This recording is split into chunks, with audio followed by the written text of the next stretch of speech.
Hey guys, Shabbat Shalom. I'll give you a moment to get on and then we will go ahead and pray.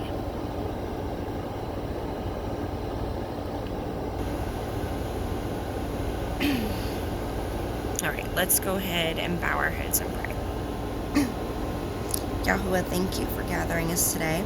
We are so grateful to be able to do this, to be able to delight in your truth and learn with each other. And we also thank your son, Yahusha. His sacrifice and his love for us makes all of this possible. Yahuwah, we ask that your spirit be with us today as we go over this study, and that anything not from your spirit depart from us. In Yahusha's name we pray. Amen. Alright, shalom you guys. Welcome to Torah Truth Fellowship of Yahusha. I am your host, Brianna. And this week we're going to be covering the fallen angels. Sometimes they're also referred to as the Naphaliym. And we're going to talk about their fall from heaven. We're going to talk about Satan, and we're going to talk about the things that they taught to man. And most importantly, we're going to talk about what's going to happen to them when Yahusha returns. Let us begin. The Naphaliym, who are they? Well, the first time we hear of them is in the book of Genesis.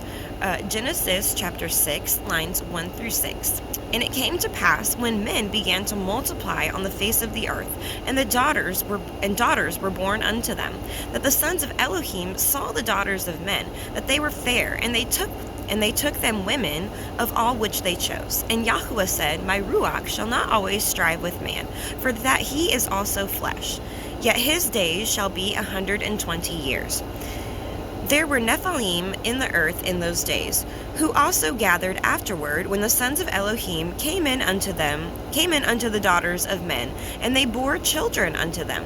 The same became warriors and tyrants, which were from everlasting mortal men of the name. And Yahuwah saw that the wickedness of man was great in the earth, and that every imagination of the thoughts of his heart was only evil continually. And Yahuwah repented that he had made man on the earth, and it grieved him at his heart. So the angels saw women on the earth, and they thought that they were beautiful, and they wanted to mate with the women. And we learn in the book of Enoch that they know the consequences for doing this, and they did it anyways.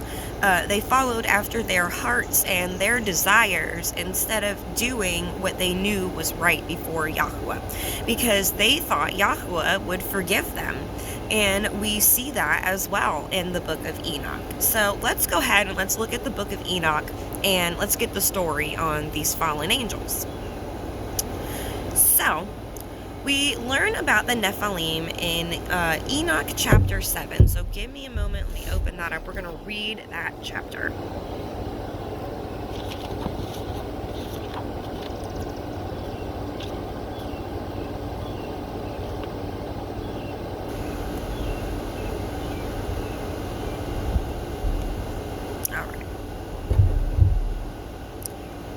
All right. Enoch chapter 7. It happened after the sons of man had multiplied in those days, that daughters were born to them, elegant and beautiful. And when the watchers, these were the angels that came down, the sons of heaven beheld them, they became enamored of them, saying to each other, Come, let us select for ourselves women from the prodigy of men, and let us beget children. And their leader, Shemiazah, said to them, I fear that you may perhaps be indisposed to the performance of this enterprise, and that I alone shall suffer for so grievous a crime. But they answered him and said, We all swear and bind ourselves by mutual excretions that we will not change our intention, but execute our projected undertaking. Then they all swore together, and all bound themselves by mutual excretations. Their whole number was 200, who descended upon Ardis, which is the top of Mount Sherman. The mountain, therefore, was called Sherman, because they had sworn upon it and bound themselves by mutual excretations. And the names of the chiefs were Shemiazah, who was their leader, Urakaba, I don't know how to say his name, Urakabaramil. I don't know how to say his name, I'm sorry. Akibiel, Tamiel, Ramuel, Daniel, Azkiel, Sarakanel, Azael, Armers, Batraal, Anan, Zavibi, Samsavil, Etrael, Turel, Yomael, Arazael, and these were the perfects of the 200 angels, and the remainder were all with them. So these were the chiefs. These were the chiefs of the chiefs, okay? They were the head honchos of the angels, and the rest of the angels were below them. It goes in classes. They took women, each choosing for himself, whom they began to approach and with whom they cohabited, teaching them sorcery, incantations, and the dividing of roots and trees. And the women conceiving brought forth Naphaliym, and they bore to them 3 races first. 3 races. First was the great Naphaliym. They were the giants. And then the Naphaliym brought forth the Naphaliym, and the Nephilim brought forth the Elud. And they existed, increasing in power according to their greatness, whose stature was each 300 cubits. And they devoured all the labor of men until it became impossible to feed them, when they turned themselves against men in order to devour them, and began to injure birds, beasts, reptiles, and fish, to eat one another's flesh, and to drink their blood. The earth reproved the unrighteous. Okay. So we see in the angels, and they were known as the Watchers, okay? Because they were supposed to come down and watch and guard over the earth. They were the guardian angels. And they see the mortal women, and they thought they were beautiful, and so they had children with them, and the women bore giants. And there's 3 different classes of these giants. The angels and the women, they bore the Naphaliym. And then the Naphaliym, they mated with mortal women, and they brought forth the Naphaliym. And then the Naphaliym went forth and mated with women, and they brought forth the Elud. And they're all giants. I want to make that clear. All 3 classes are all giants, just different sizes. You know, each one gets farther away from the original DNA code, to say. So each class of giants got progressively smaller than the last. Give me just a moment.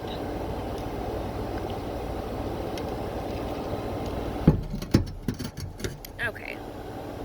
And then we see it became impossible to feed the giants, so they started killing all the animals and eating them, and then they started killing each other, and they started killing the other people as well, and they were eating them and drinking the blood as well. And before we continue, I want to say that when we think of Satan, we think of only one entity. We think of the fallen angel who's been named Lucifer, right?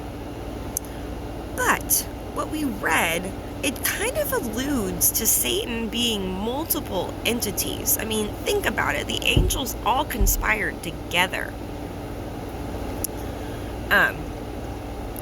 So I personally, I think Satan is any entity that comes in the spirit of wickedness and the spirit of lawlessness.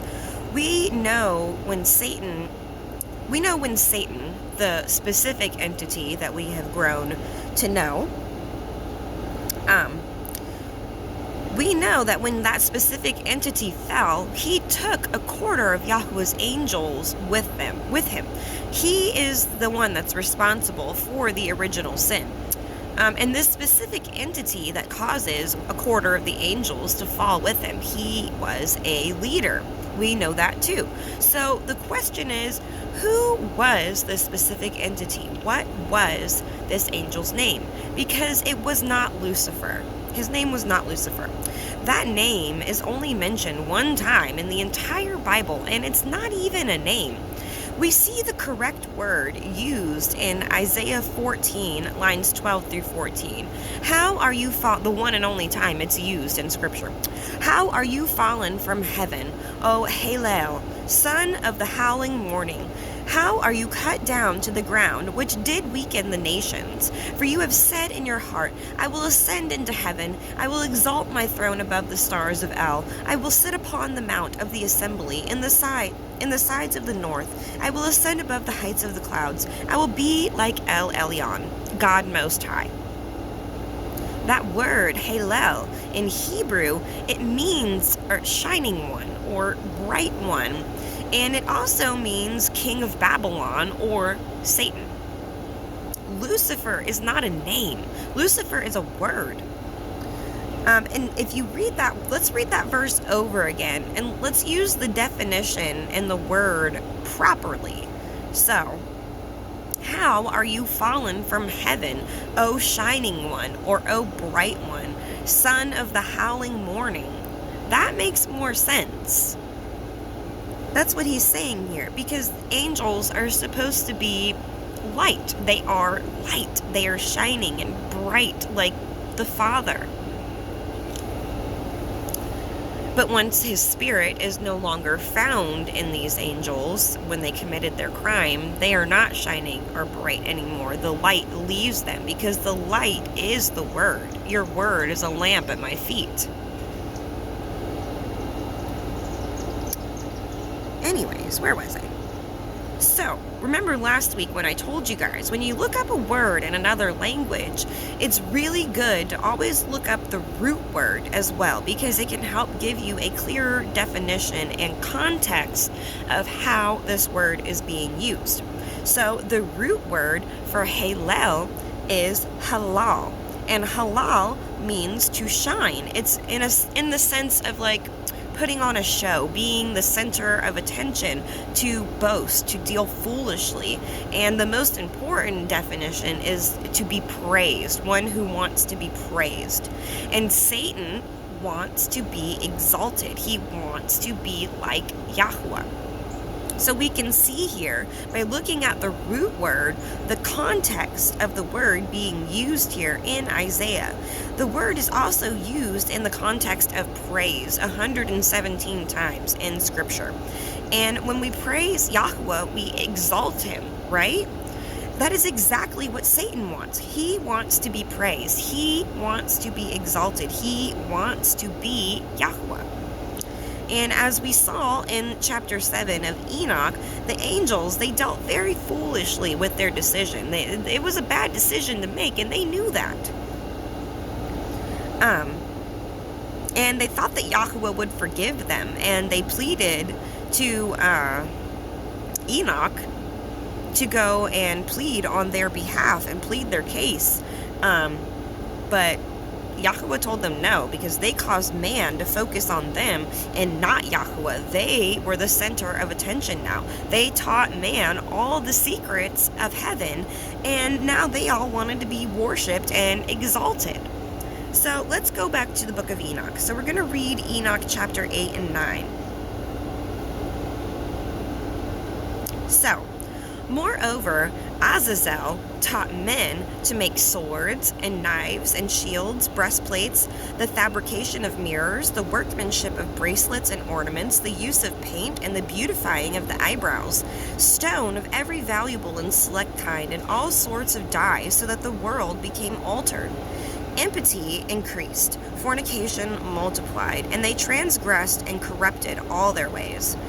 Amazarach taught all the sorcerers and dividers of roots, armors the solution of sorcery, Barachiel the observers of the stars, Akibel signs, Tamiel taught astronomy, Asaradal taught the motion of the moon, and men being destroyed cried out, their voice reached to heaven.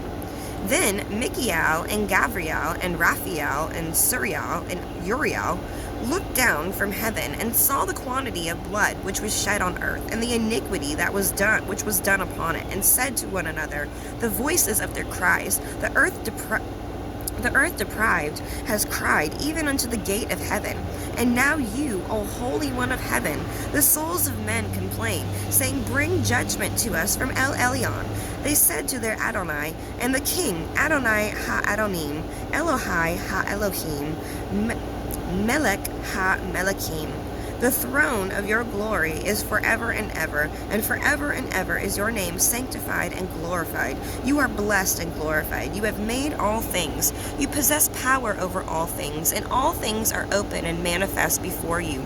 You behold all things, and nothing can be concealed from you. You have seen what Azazel has done, how he has taught every species of iniquity upon earth, and has disclosed to the world all the secret things which are done in the heavens. Shemiyaza has also taught sorcery, to whom you have given authority over those who are associated with him. They have gone together to the daughters of men, have lain with them, have become polluted, and have revealed their sins to them.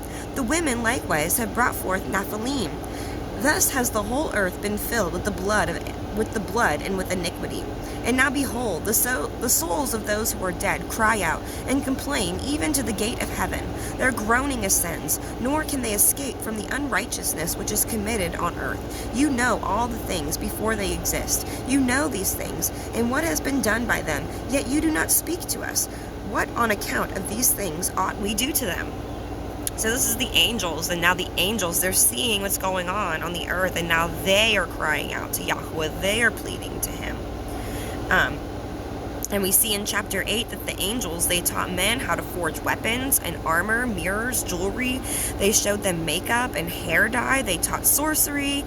They taught, so like the dividing of roots and all that stuff, that is using apothecary for sorcery purposes. So apothecary in itself is not bad. Yahuwah created all of the plants. And he created them not just for eating, but for healing as well. But sorcery takes those things that are good and of Yahweh, and it manipulates them to get a desired result without using Yahweh. It's a back door, if you will. And they taught men astrology and astronomy. They taught the cycle of the moon, and the transgressions and the bloodshed grew so enormous that the blood of the slain was now crying out unto heaven. And the angels in heaven, they're watching this, and they are mortified, and they start pleading themselves, how long until you bring judgment on them? You have seen what they have done. You see what they're doing now. The saints' cries ascend unto heaven, and you don't answer. And now we're crying, and you still don't answer. What are we supposed to do with them? And this is interesting as well in the fact that this account with the fallen angels and the day of their judgment, it parallels to the latter days in Revelation. The blood of the slain is crying unto heaven, and the angels are crying to Yahweh. We see this exact same thing happen in Revelation before Yahusha returns. There is mass martyrdom of the saints, and the dead saints, they're crying unto heaven. How long until judgment? And the angels are witnessing this, and they're mortified as well. And then Yahusha returns shortly after this. All this happens. There's a few more things that have to unfold, but it's not long after all the blood of the saints cries out, how long? And just like they say here, we cry and you don't answer. Well, in chapter 10, Yahweh answers. So really quick, let's look at that parallel in Revelation. Revelation chapter 6, line 9 through 11. And when he had opened the fifth seal, I saw under the altar the souls of them that were slain for the word of Elohim and for the testimony which they held. And they cried with a loud voice, saying, How long, O Yahweh, holy and true, do you not judge and avenge our blood on them that dwell on the earth? And white robes were given unto that dwell on the earth. And white robes were given unto every one of them. And it was said unto them that they should rest yet for a little season, until their fellow servants also, and their brethren that should be killed as they were, should be fulfilled. So a good portion of the saints are killed in the end, in the acts of martyrdom. and their souls are under the altar crying to Yahweh, how much longer? And Yahweh does not allow it to continue for much longer. And every time another saint dies, those cries become louder and more powerful. The cries, two things in Revelation, the cries and the prayers of the saints basically unleash everything. They are like the catalyst for everything happening. And the more the prayers go up and the more the cries become louder, the faster things start to happen, pretty much. So where was I? Okay, so now let's look at what Yahweh does to the angels in Enoch chapter 10. Let's go ahead and read chapter 10. Then El Elyon, the great and holy one, spoke, and he sent Arsayalalir, the son of Lamech, saying, say to him in my name, conceal yourself. Then explain to him the consummation which is about to take place. For all the earth shall perish. The waters of a deluge shall come over the whole earth, and all things which are in it shall be destroyed. And now teach him how he may escape, and how his seed may remain in all the earth. And Yahweh said to Raphael, bind Azazel hand and foot, cast him into darkness, and opening the desert which is in Dudael. Cast him in there, throw upon him hurled and pointed stones, covering him with darkness. And there shall he remain forever. Cover his face, that he may not see the light. And in the great day of judgment let him be cast into the fire. Restore the earth which the angels have corrupted, and announce life to it, that I may revive it.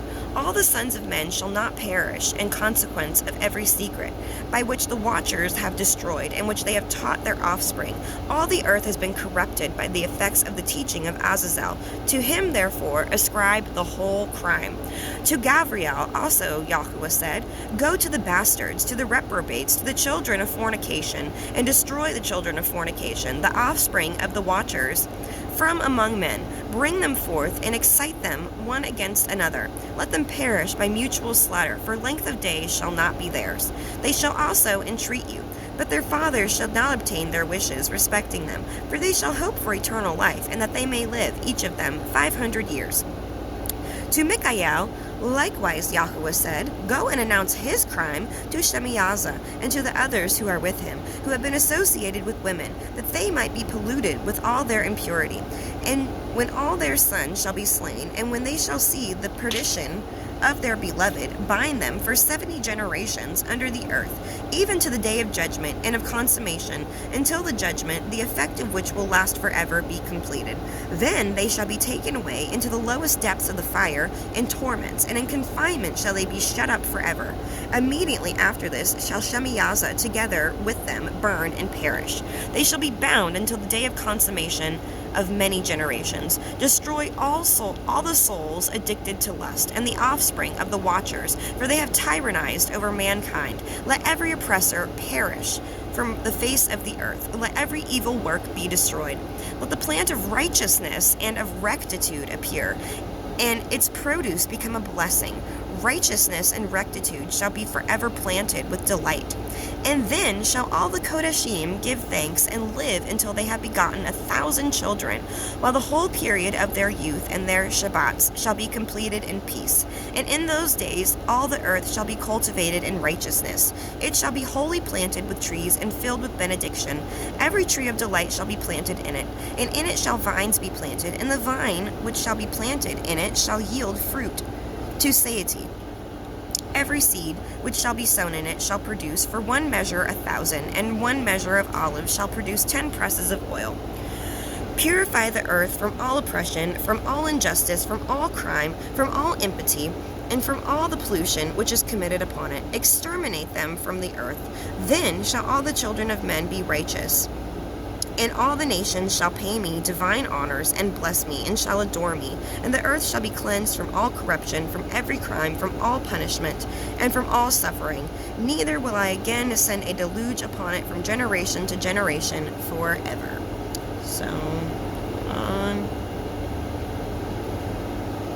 So we see here is when Yahweh decided that he was going to flood the earth. And he chose Enoch's line, who Noah came from, to establish his covenant with. And then we see next this angel, Azazel. He is the first one to be cast down into darkness, into the pit, I'm presuming. And the entire crime is ascribed to him. So, is he the angel that we associate with Satan, or Lucifer, as he's wrongly referred to as? Is Azazel the ringleader? Someone led the crime, and it sounds to me like maybe it was Azazel. It sounds like he was probably numero uno. He is the first of the angels to be cast into the lake of fire on Judgment Day. Yahweh doesn't want to destroy us the way he's going to destroy these angels, though. He wanted to give man a chance to repent before he flooded the earth. But instead of repenting, things just got worse. Kind of like how they are right now. And they let the giants kill each other off, and the kings of the earth and the fornicators, and they'll beg for mercy, but no one in their family lines would live past 500 years. And I showed you a little bit in Genesis. You can see the age people die at declining. As you read through the Bible, people live shorter and shorter lives. And then the next angel to be charged, which I'm going to say is Azazel's right hand, this is the angel Shemiyaza, and all of the other angels are with him. And they are the ones who are mating with women. And they're bound for 70 generations under the earth. And then we know Satan was bound for a certain period of time until he was released back into the world again. So it sounds to me almost like Satan is more of a spirit than like any one of these specific entities, these fallen angels. They all can come in the spirit of Satan, which is the spirit that opposes Yahweh, the spirit of lawlessness. So then we see on the day of judgment, all the angels are cast into the lake of fire, and Shemiyaza is last. He has to watch all of his angels suffer first. So is Shemiyaza the leader of this operation, or is Azazel? I don't have all the answers, okay? And I don't know which angels fell first, but there's something significant going on here between Shemiyaza and Azazel. I don't have all the answers, but I'm pretty positive I'm raising the correct questions. But I don't know, it kind of to me sounds like maybe Shemiyaza was the ringleader. I don't know. One of these angels we've come to know as Lucifer or Satan. One of these angels fell first and convinced the others to fall with him. To me, it kind of sounds like Shemiyaza, simply because he dies last. He has to watch the other angels burn and perish first, and then he is burned and killed. He gets to witness the punishment he, I guess, led everyone to, and then he himself is punished. And then it goes on to speak about how the earth will be renewed once more and how righteousness shall arise. And then the next verses are speaking of the end times generation, how the wicked are taken out and destroyed and the righteous get to remain. Give me just a moment.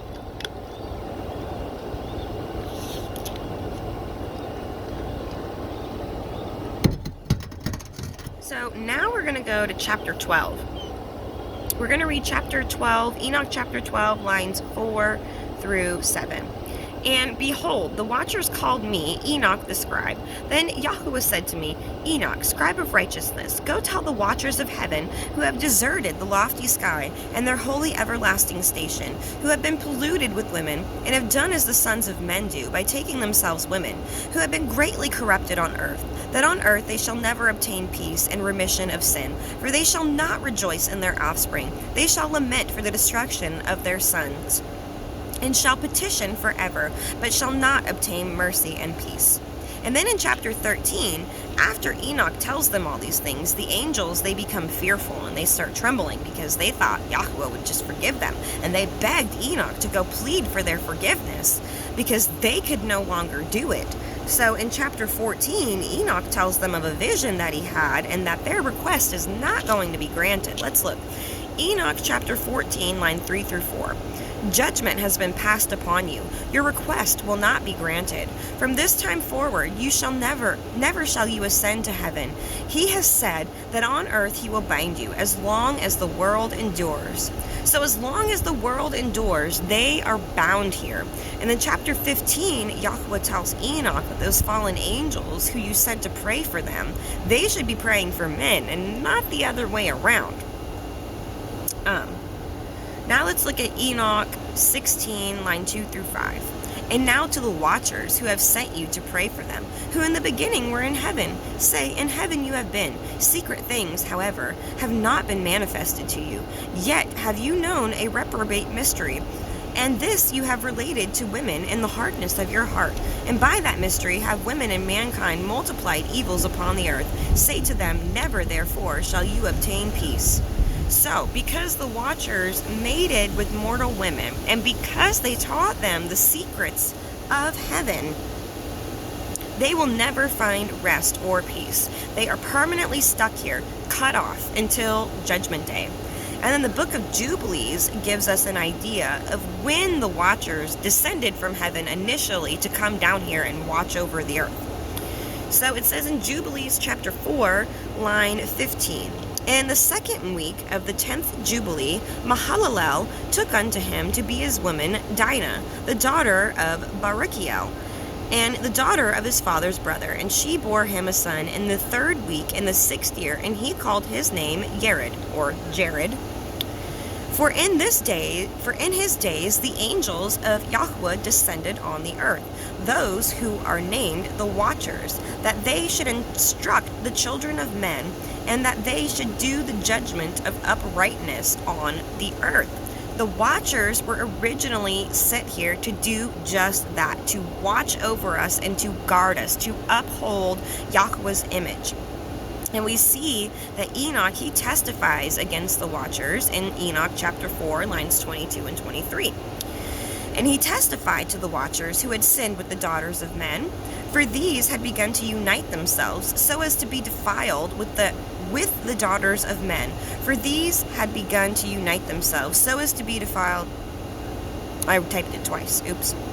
And Enoch testified against them all, and he was taken from amongst the children of men. And we conducted him into the Garden of Eden in majesty and honor. And behold, there he writes down the condemnation and judgment of the world and all the wickedness of the children of men. So not only did Enoch testify against the watchers, he is a witness. He is recording everyone's deeds right now. He is Yahweh's personal scribe.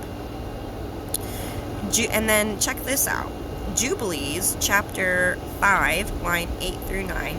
And he said, my Ruach shall not always abide on man, for they are also flesh, and that their days shall be 120 years.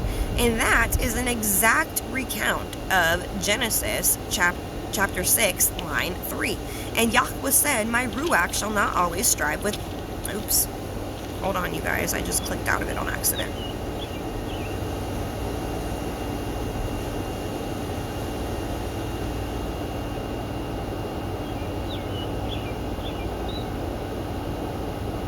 Okay, here I am. That is an exact recount of Genesis 6, line 3. And Yahweh said, my Ruach shall not always strive with man, for that he is also flesh, yet his days shall be 120 years. And now I'm going to read you a portion of Jubilees chapter 7. Give me just a minute. Let me flip to that. Jubilees chapter 7. Lines 20 through 29. And in the 28th Jubilee, Noah began to enjoin upon his son's sons, the ordinances and You guys give me just a moment. Sorry about that. Okay, let me start over. Jubilees chapter 7, line 20 through 29. And in the 28th Jubilee, Noah began to enjoin upon his son's sons the ordinances and commandments and all the judgments that he knew. And he exhorted his sons to observe righteousness and to cover the shame of their flesh and to bless their Creator and honor the father and mother and love their neighbor and guard their souls from fornication and uncleanness and all iniquity. For owing to these three things came the flood upon the earth, namely, owing to the fornication wherein the watchers against the Torah of their ordinances went a-whoring after the daughters of men, and took themselves women of all of which they chose. And they made the beginning of uncleanness, and they begat sons, the Naphaliym, and they were all unlike, and they devoured one another. And the Naphaliym slew the Naphil, and the Naphil slew the Elo, and the Elo mankind, and one man another. And everyone sold himself to work iniquity, and to shed much blood, and the earth was filled with iniquity. And after this they sinned against the beasts and the birds, and all that moves and walks on the earth. And much blood was shed on the earth, and every imagination and desire of men imagined vanity and evil continually. And Yahweh destroyed everything from off the face of the earth, because of the wickedness of their deeds, and because of the blood which they had shed in the midst of the earth, he destroyed everything. And we were left, I and you, my sons, and everything that entered with us into the ark. And behold, I see your works before me, that ye do not walk in righteousness. For in the path of destruction ye have began to walk, and ye are parting one from another, and are envious one of another. And so it comes that ye are not in harmony, my sons, each with his brother. For I see, and behold, the devils have begun their seductions against you, and against your children. And now I fear on your behalf that after my death ye will shed the blood of men upon the earth, and that ye too will be destroyed from the face of the earth.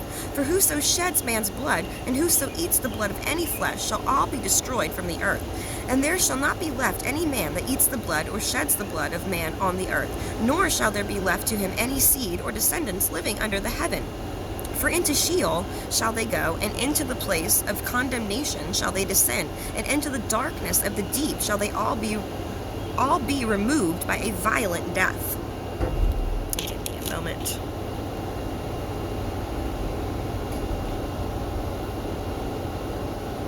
Okay. So we saw the watchers abandon their post, and they caused men to sin and become unclean. So Yahweh floods the earth because the wickedness just grew to be too much. And he left only Noah and his sons and the animals that came into the ark with them. And Noah saw the evil spirits that were trying to corrupt his sons and his sons' sons. And Noah stresses the importance of shedding blood and eating blood.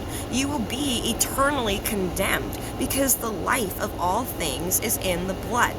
Now I want to read a portion from Enoch chapter 8. Let me go back to Enoch really quick.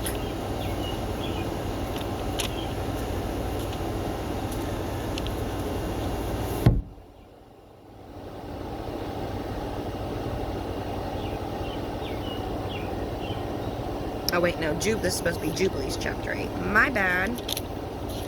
I think. Yeah, no, my bad. Jubilees chapter 8, lines 1 through 4. Now we see, in the 29th Jubilee, in the first week, in the beginning thereof, Arpachshad took himself a woman, and her name was Rasuiah, the daughter of Shushan, the daughter of Elam. And she bore him a son in the 3rd year in this week, and he called his name Canaan.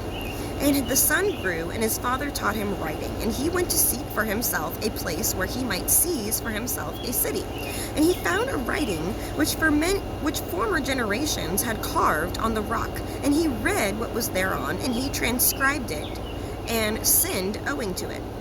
For it contained the teaching of the watchers in accordance with which they used to observe the omens of the sun and the moon and in all the signs of the heaven.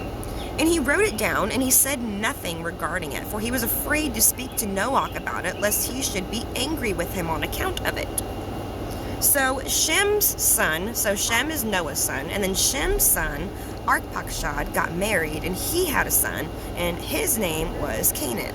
And Canaan found an ancient writing carved on a rock, and it taught about the sun and the moon and the stars and all the omens that the watchers taught men before the flood.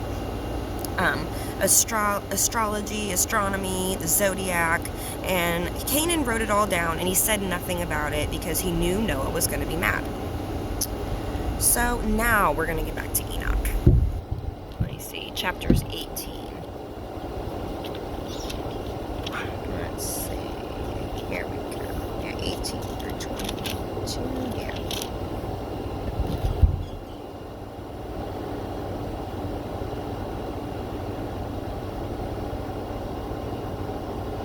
Okay, so we are going to read Enoch chapters 18 through 22.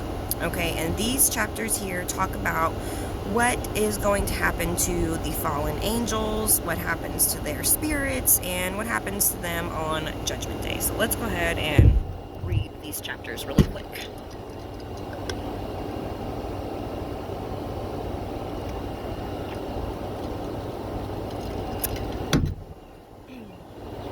Okay. I then surveyed the receptacles of all the winds, perceiving that they contributed to adorn the whole creation and to guard the foundation of earth. I surveyed the stone which supports the corners of the earth. I also beheld the four winds which bear up the earth and the expanse of heaven. And I beheld the winds occupying the exalted sky, arising in the midst of heaven and of earth, and constituting the pillars of heaven. I saw the winds which turn the sky, which cause the orb of the sun and of all the stars to set. And over the earth I saw the winds which support the clouds. I saw the path of the angels. I perceived at the extremity of the earth the expanse of heaven above it. Then I passed on towards the south, where burnt both by day and night 6 mountains formed of glorious stones, 3 towards the east and 3 towards the south.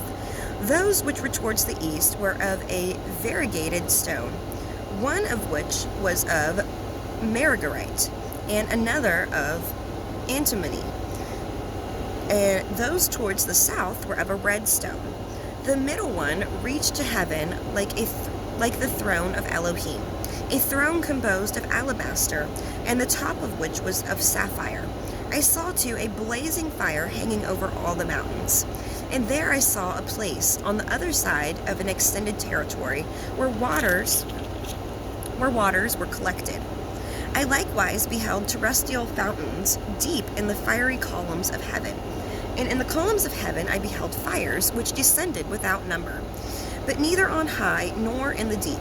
Over these fountains also I perceived a place which had neither the expanse of heaven above it, nor the solid ground underneath it. Neither was there water above it, nor anything on wing, but the spot was desolate. And there I beheld 7 stars, like great blazing mountains, like Ruachoth, entreating me. Ruachoth is spirits, like spirits entreating me. Then the angel said, "This place, until the consummation of heaven and earth, will be the prison of the stars and the hosts of heaven. The stars which roll over fire are those which transgress the commandment of Elohim before their time arrived. For they came not in their proper season. Therefore was he offended with them and bound them until the period of the consummation of their crimes in the secret year." So now we are on to chapter 19. Then Uriel said, "Here the angels who cohabited with women appointed their leaders in assuming many forms, made men profane and caused them to err, so that they sacrificed to devils as to Elohim. For in the great day of judgment with which they shall be judged until they are consumed, and their women also shall be judged, who led astray the angels of heaven that they might salute them. And I, Enoch, I alone saw the likeness of the end of all things, nor did any man see it as I saw it." So no man, no prophet, no apostle, no nothing saw the end the way that Enoch got to see it. Now we're on to chapter 20. These are the names of the angels who watch: Uriel, one of the holy angels. These are the watchers now. Yahweh obviously appointed new watchers over the earth after this happened. So these are the watchers now. These are the names of the angels who watch. Uriel, one of the holy angels, who is over clamor and terror. Raphael, one of the holy angels, who is over the ruachoth of men, the spirits of men. Raguel, one of the holy angels, who inflicts punishment on the world, and the luminaries. The luminaries are the other angels. Michael, one of the holy angels, who is over mankind, virtue, commands the nations. Sarakiel, one of the holy angels, who is over the ruachoth of the children of men that transgress, the spirits of men who transgress. Gavriel, one of the holy angels, who is over the serpents, over paradise, and over the cherubim. The cherubim, if you remember, those are the class of angels that Yahweh set to guard the Garden of Eden. Now we're on to chapter 21.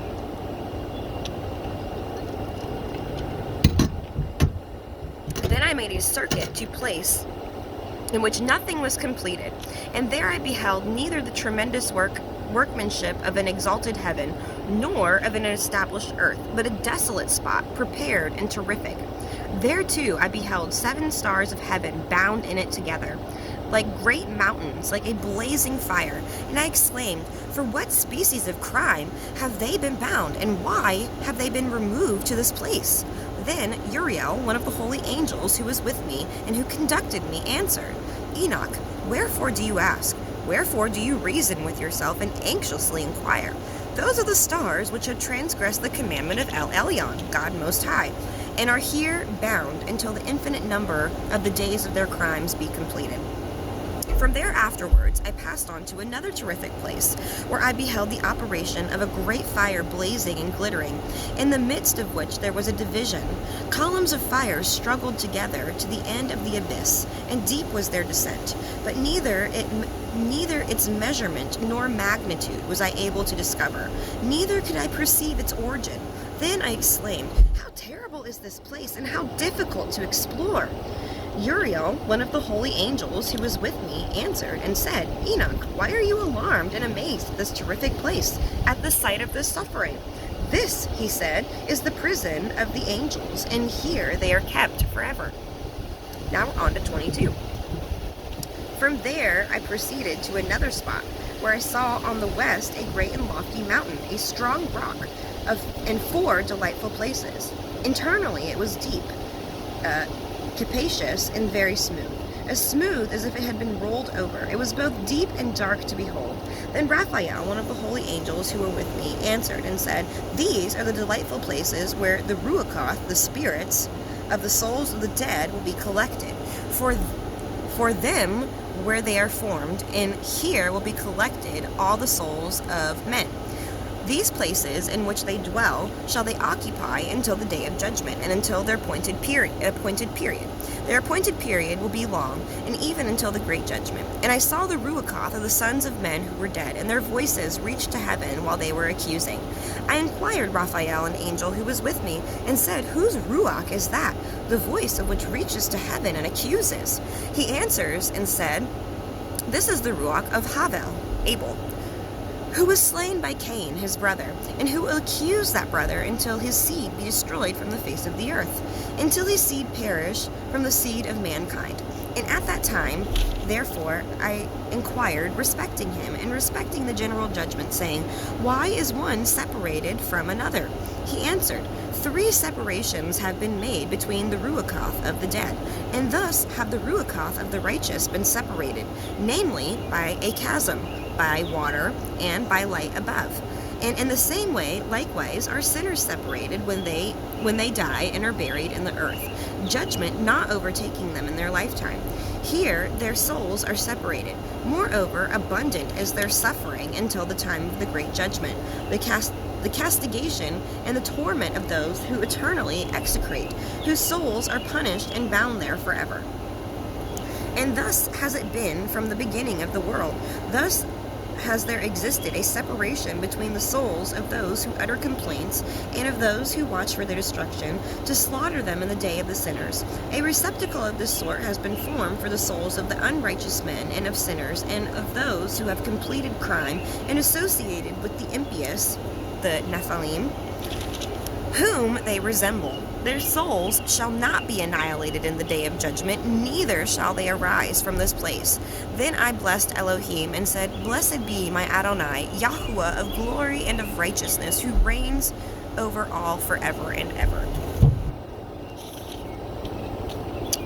So where were we?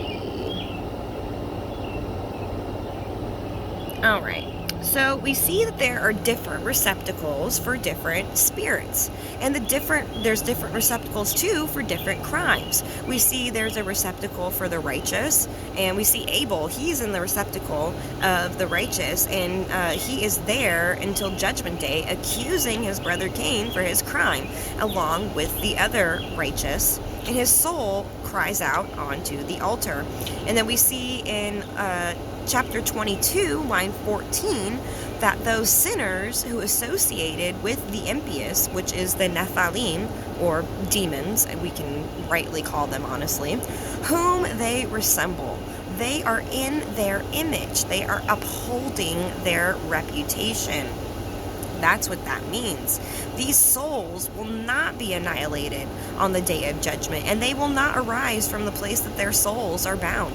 Instead, they will be condemned to everlasting torment. And now, lastly, we are going to skip to Enoch chapter 67. We are going to start wrapping up here. All right, Enoch chapter 67.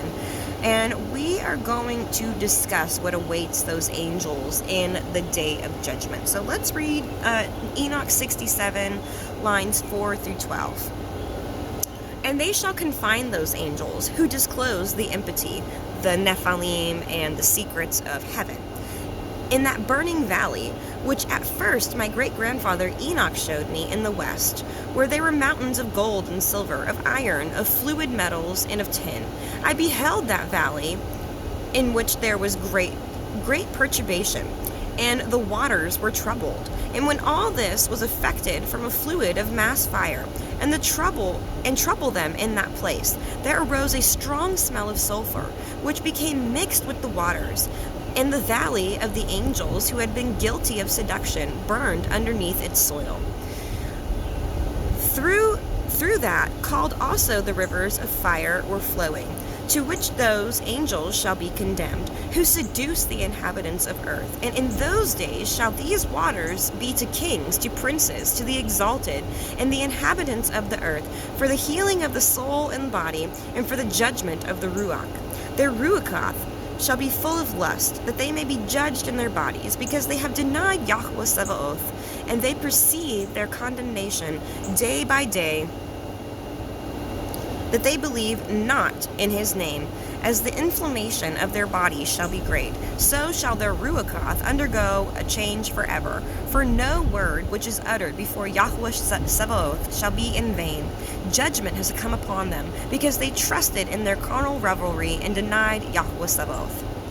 So we see the angels and their souls were bound beneath the earth, in everlasting condemnation and torment. And then here we see Enoch talking about the waters. And Revelation speaks about one of the plagues being the waters turning bitter. Give it just a second.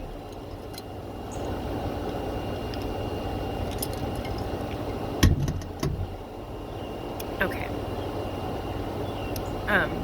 Revelation talks about one of the plagues being the waters turning bitter. Now, this bitter water is only going to affect those who are ignoring sound doctrine, those who aren't keeping the commands and the testimony of Yahushua HaMashiach. So let's look at it. Revelation chapter 8, line 10 and 11. And the third angel sounded, and there fell a great star from heaven, burning as it were a lamp, and it fell upon the third part of the rivers, and upon the fountains of the waters. And the name of the star is called Wormwood. And the third part of the waters became wormwood. And many men died of the waters because they were made bitter. The people who died from the wormwood water, they died because they aren't saved. They aren't keeping the commandments, and they don't have the faith in the testimony of Yahusha. Those who are doing those things, they are under the protection of Yahweh. It's like the woman in Numbers who had to drink the bitter water to see if she was adulterous. It was a foreshadow. It had nothing to do with her getting pregnant or having a miscarriage. It says if her abdomen swells, not her womb.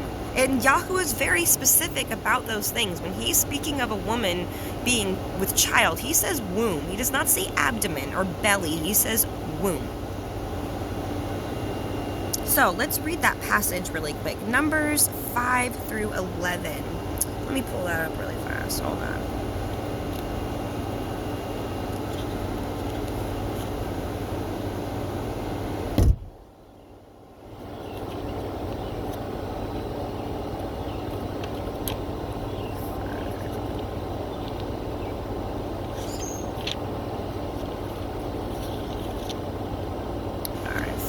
What is it?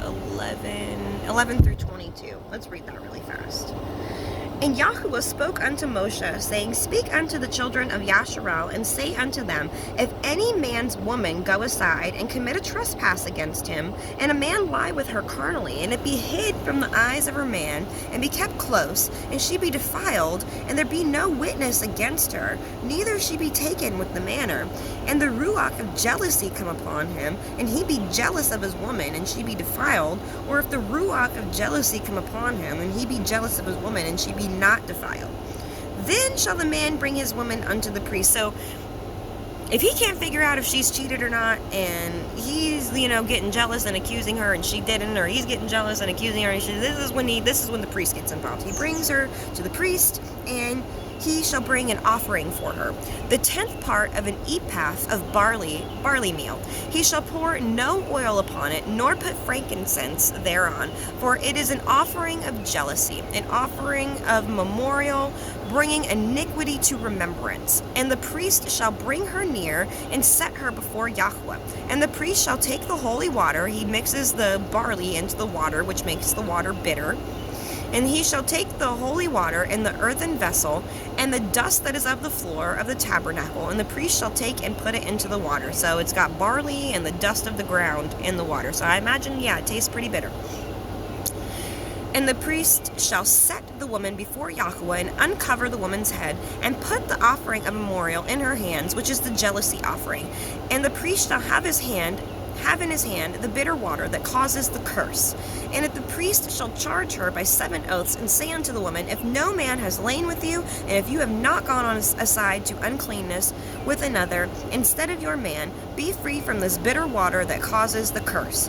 But if you have gone aside to another instead of your man, and if you be defiled, and if some man have lain with you beside your man, then the priest shall charge the woman with an oath of cursing, and the priest shall say unto the woman, Yahweh make you a curse and an oath among your people, when Yahweh makes your thigh to rot and your belly to swell, and this water that causes the curse shall go into your bowels, and make your belly to swell and your thigh to rot, and the woman shall say, Amen, Amen.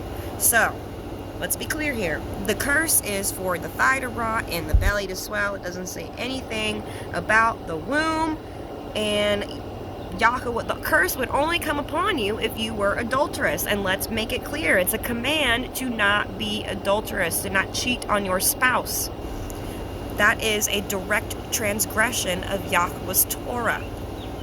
Now, let's get back to this really fast. Where does it say womb? Where does it say that she is going to miscarry a child? Nowhere. That is prime example of man taking his own interpretation and inserting his own doctrine into scripture, because that is not scripturally accurate. Nowhere does it say womb. Nowhere does it say she's going to have a miscarriage. It doesn't say anything about a child anywhere. It says if she's adulterous and she's lying, she's going to be cursed. And it sounds like the curse is going to kill her. If your bowels start to rot and all that, it kind of sounds like you die from that. Sounds like sepsis almost. But if she's not lying, then nothing's going to happen to her. She will be protected from the curse. And it says the same thing in Revelation.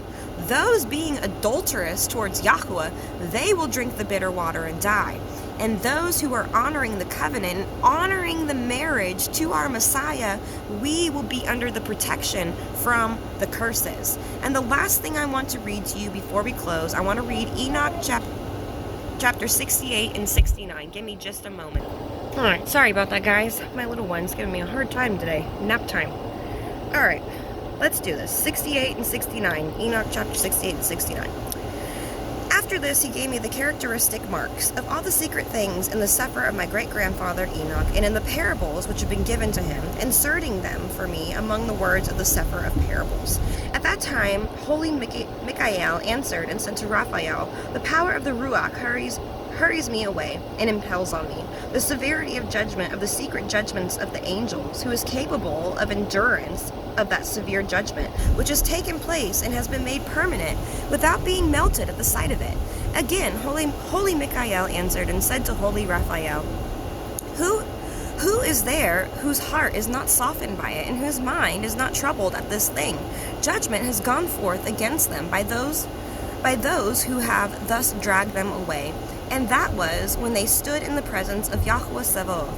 In like manner, also, holy Raphael said to Raphael, they shall not be before the eye of Yahweh, since Yahweh Sabaoth has been offended with them, for like Adonim, they have conducted themselves. And therefore will he bring upon them a secret judgment forever and ever. For neither shall angel nor man receive a portion of it, but they shall receive their own judgment forever and ever. After this judgment, they shall be astonished and irritated, for it shall be exhibited to the inhabitants of the earth. Give me just a moment. I need a drink, you guys.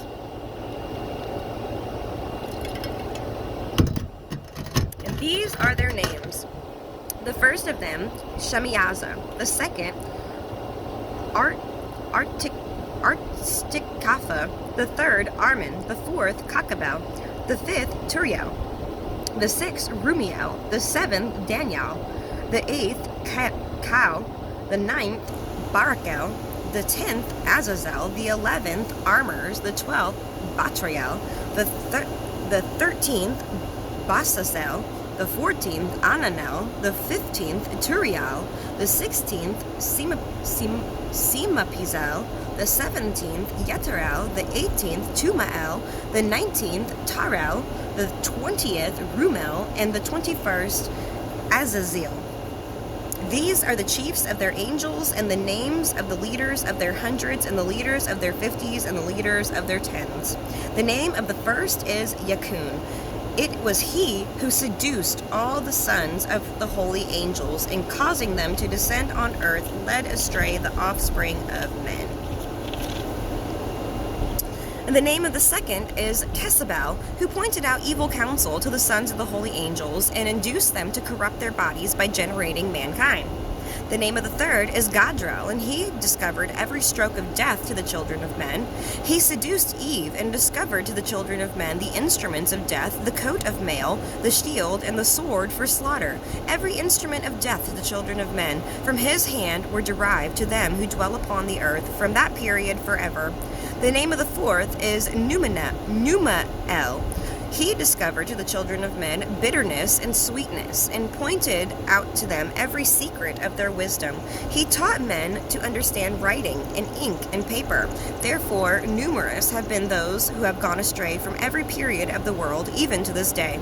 For men were not born with this, thus with pen and with ink to confirm their faith, since they were created, except that, like the angels, that they might remain righteous and pure. Nor would death, which destroys everything, have affected them.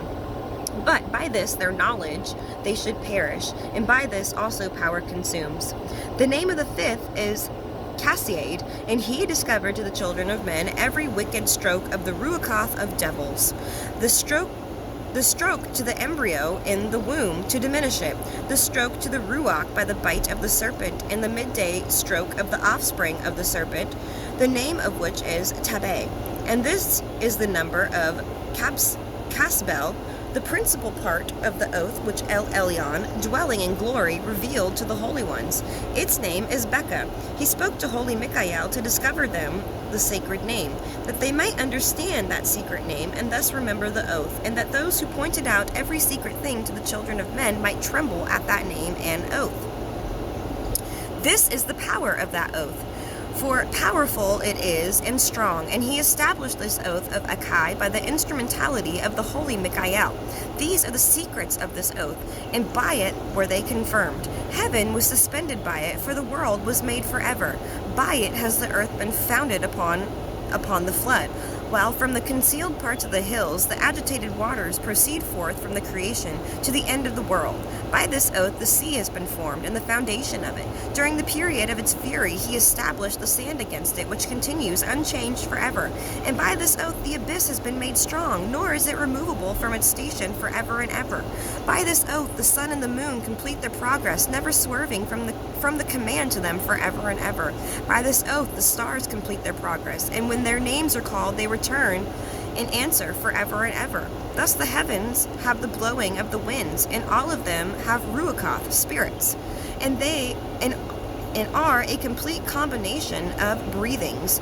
There are the treasures of thunder are kept, and the splendor of the lightning. There are kept the treasures of hail and of frost, the treasures of snow, the treasures of rain and dew. All these confess and laud before Yahweh Sabaoth. They glorify with all the power of praise. And he sustains them all in thanksgiving, while they laud, glorify, and exalt the name of Yahweh Sabaoth forever and ever. And with them he establishes this oath by which they and their paths are preserved, nor does their progress perish. Great was their joy. They are blessed, glorified, and exalted, because of the name of the Son of Adam was revealed to them. He sat upon the throne of his glory, and the principal part of the judgment was assigned to him, the Son of Adam. Sinners shall disappear and perish from the face of the earth, while those who seduce them shall be bound with chains forever. According to their ranks of corruption shall they be imprisoned, and all their work shall disappear from the face of the earth, nor thenceforward shall there be any to corrupt the Son of Adam. Corrupt, for the Son of Adam has been seen sitting on the throne of his glory. Everything wicked shall disappear and depart from before his face, and the word of the Son of Adam shall become powerful in the presence of Yahweh Sabaoth. And this is the third parable of Enoch. All right.